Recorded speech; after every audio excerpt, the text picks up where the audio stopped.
A very good evening, guys. This is Dr. Chandini, your ADrPLEXUS pediatric faculty, and the D-Day has come. So tomorrow is your INI-CET exam.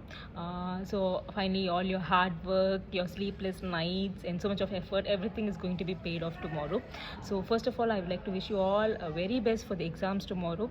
So I am a firm believer of this quote. So when you want something so deeply, the whole universe will do everything to make it yours. So first of all, please believe in yourself. Set your goal so you know what you want so deeply. Believe in yourself.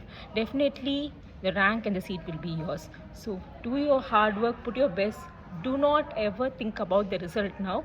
Do whatever is possible. The exam 3 hours is going to be the important time for you. So have a nice good sleep, at least 6 hours of sleep.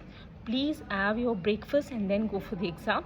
Please make yourself hydrated. Don't think of anything else. Whatever you have studied so far is there in your brain. What you have to do is you just have to be calm.